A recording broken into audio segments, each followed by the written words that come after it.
राधे राधे। आइए राधे राधे बोल सियावर रामचंद्र की,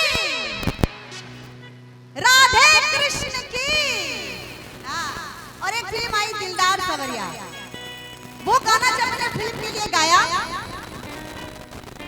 समझ में नहीं आया किसी को।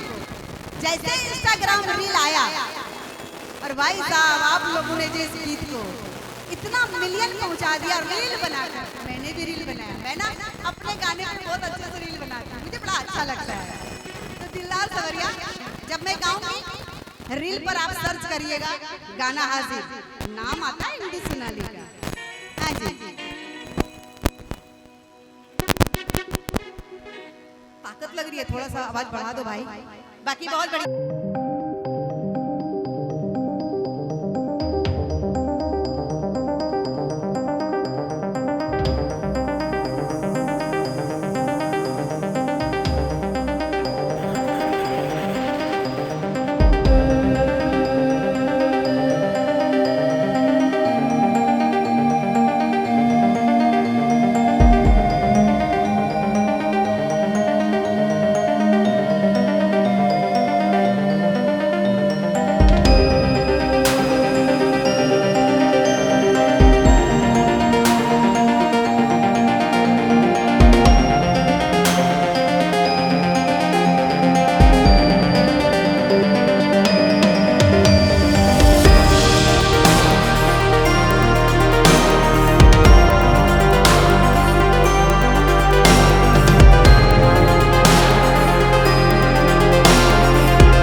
बहुत अच्छा लग रहा है ना।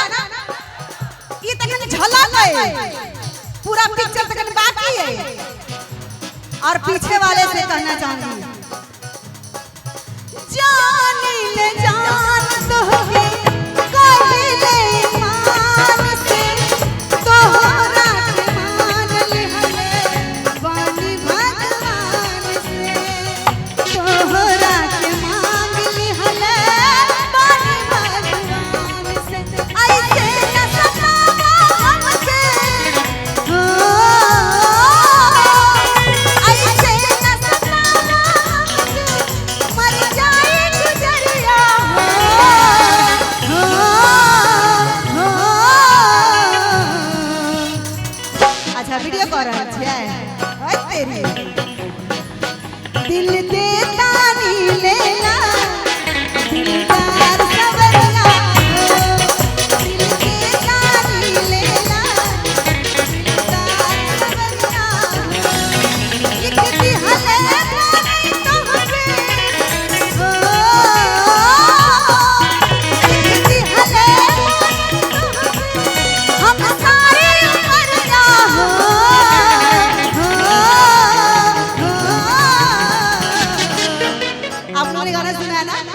तभी तो हम लोग साथ में गुनगुना रहे हैं, घर के सभी गुनगुना रहे हैं। ताली क्या बजाते हो?